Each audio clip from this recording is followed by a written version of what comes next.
Welcome back to the Plus Money Podcast, the best soccer betting podcast in 15 minutes or less. It's time to get ready for week 3 of the Premier League. We got some fun matchups. Sunday included Liverpool traveling up to Newcastle. We saw 5 red cards in 9 matchups last weekend. All those suspensions, maybe some more goals, we'll discuss. It's a fun Saturday. We got Spurs starting things early at Bournemouth, Arsenal, Brentford, and Manchester United all playing at 10 o'clock, and then back down to Brighton as they welcome West Ham to the South Coast. Sunday, we'll see City play a relegation favorite, and Villa will travel to Burnley. I'm Andrew Passaro. He's Ani Sridhar. Welcome back. We had a nice weekend last weekend. Inter Miami plus 600 to win League's Cup came in for me nice on Saturday night. Love seeing keepers get involved in a penalty shootout. Thank you guys for listening as always. At Andrew Passaro, at Ani323, at the Plus Money Pod. Let's get right into it. Friday night under the lights. Luton Town taking on Chelsea.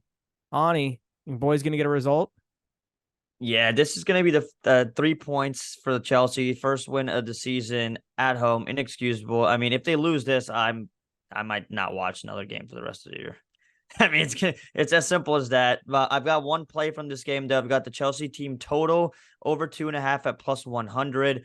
They should easily slot 3 behind this Luton Town defense. It's going to be interesting if Caicedo gets a start this weekend after conceding a penalty in his Chelsea debut last weekend against West Ham, which was a disgusting performance from the squad in general. But I'm pretty confident they'll score at least 3 here. All right, let's jump to Saturday morning. I don't know if I'll be up watching the 7:30 game. I think I'll at least catch the second half. But Bournemouth take on Spurs. And I will say I was impressed with what Bournemouth did at Anfield this past weekend. They got a goal, and I think they could do the same. So there's 3 plays I like here. Spurs, by the way, undefeated on the season, get that 2-2 draw with Brentford, and then win against Manchester United. A nice big first win for their new manager. So I'm going to take Spurs in over 1.5 at plus 110. I think the over 2.5 is playable at plus 155. And I think Tottenham and both teams to score at plus 210 is also a playable number. We've seen Bournemouth score in both their opening matchups. One quick thing to look out for, James Maddison does have a knock, is expected to play, but if he's not out there, that definitely takes away, I think, the over 2.5 for me. But we'll see. I do think Bournemouth can get something in this match.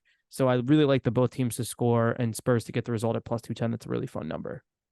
Yeah, I stayed away from this game. I really just didn't know which way to go. There wasn't any like odds or bets that really struck me that I was like, oh, I have to bet this. So I'll move on to the next game here that we've got on Saturday afternoon. It will be, I guess you can call it the main slate where it's, you got the 4 games at 10 o'clock. I'm going to go to this Brentford game. Brentford who have looked really impressive to start the season.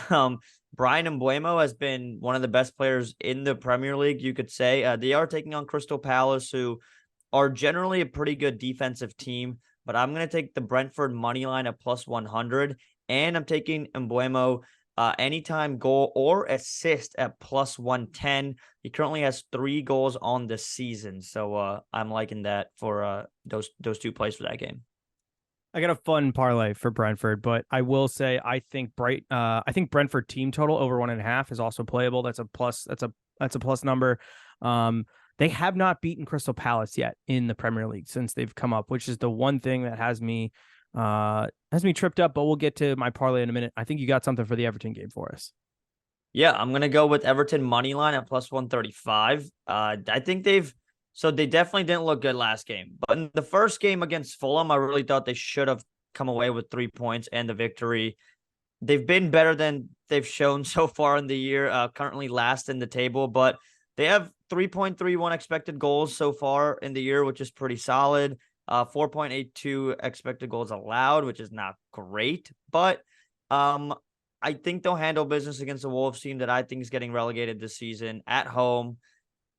Give me the plus 135. I think it's a great number. And I'm going to take the over 2.5 at plus 110 in this game as well.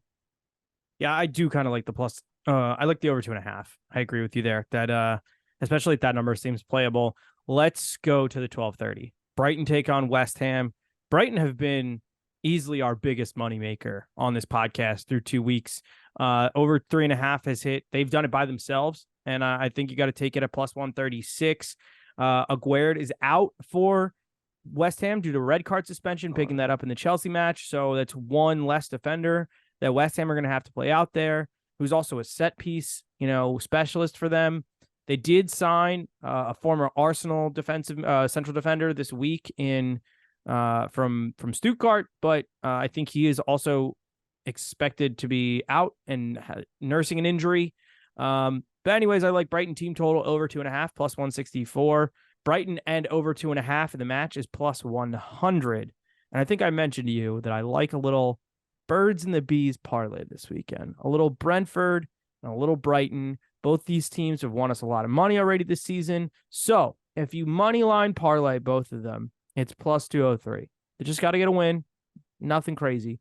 And then both of them have scored over 1.5 goals in both of their games. Brentford winning 3-0 against Fulham, and they got that 2-2 draw with Tottenham.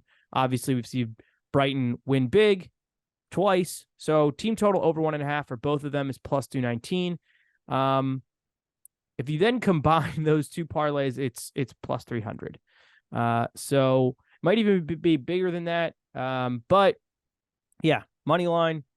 You had the money lines. You had the team totals.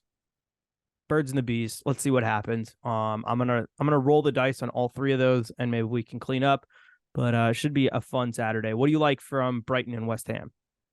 Yeah, I mean, you just talked about how you like Brighton to score. They've been on a roll this year. I've already scored 8 goals on the season, have conceded 2. I'm taking Brighton money line and the over 2.5 at plus 105. I think they get a result, but I do think it'll be a high scoring one. They are 6th worst in the league in expected goals allowed at 4.57. So this is why, I mean, they're off to a great start, but it's definitely not sustainable for the entire season. I still don't see Brighton finishing in the top 4. I don't think they finish in the top 6 either. Julio and Ciso might have suffered a long-term injury for them in the midfield. More than likely, he's not going to be playing this weekend.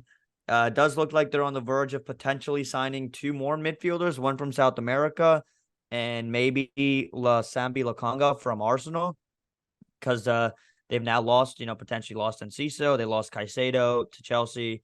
But I like the over 2.5 and Brighton money line at plus 105.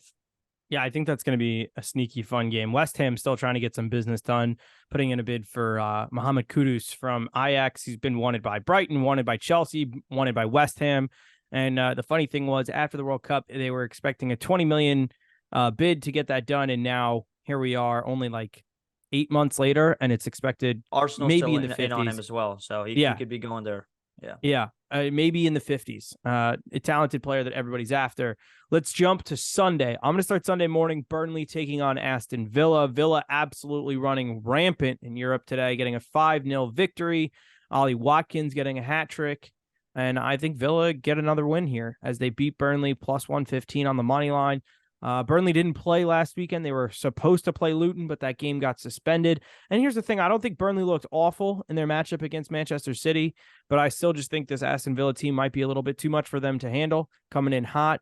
I could see Burnley scoring in this one, but I am going to take Villa money line.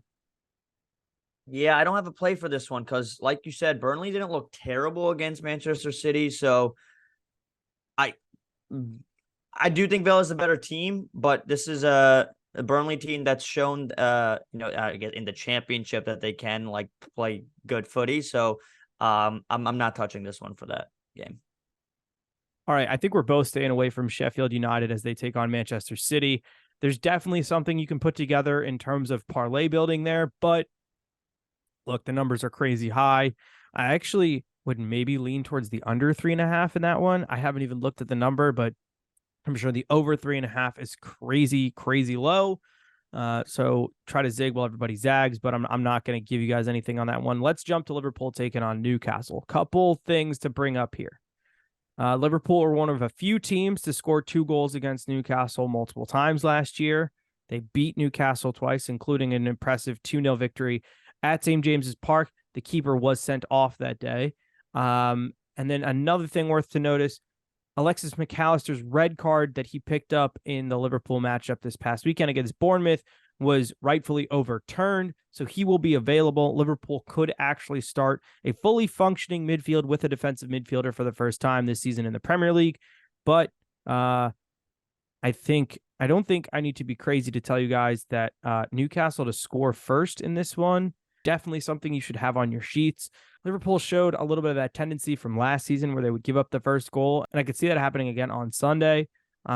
Regardless, I like Liverpool team total over 1.5 at plus 110. I think we could see an open game here. If Liverpool want any chance, they're going to have to score twice. I like the first half over 1.5 at plus 118.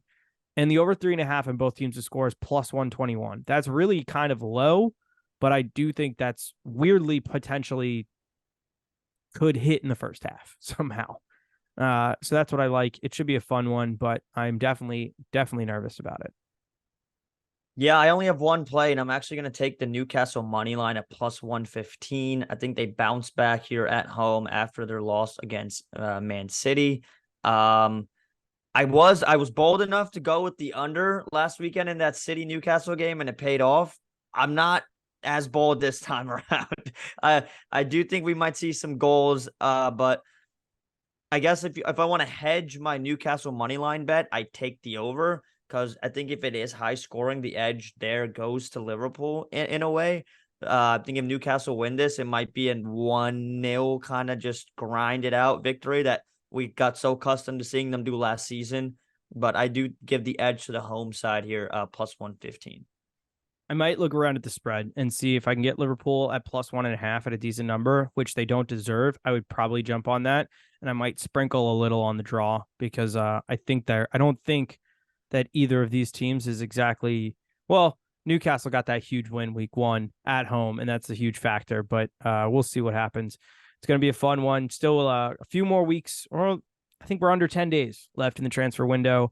Opportunity for a couple clubs to get some things over the line. So when the transfer window closes, I think the following weekend is an international break weekend. So what we're going to do is we're going to do a quick little, we'll give you guys some bets on the international break, but we will also do a check-in and a re-update of all of our early futures for you guys. So be on the lookout for that. Thank you guys as always for listening, for following. Once again, at the Plus Money Pod, at Andrew Passaro, at Ani 323.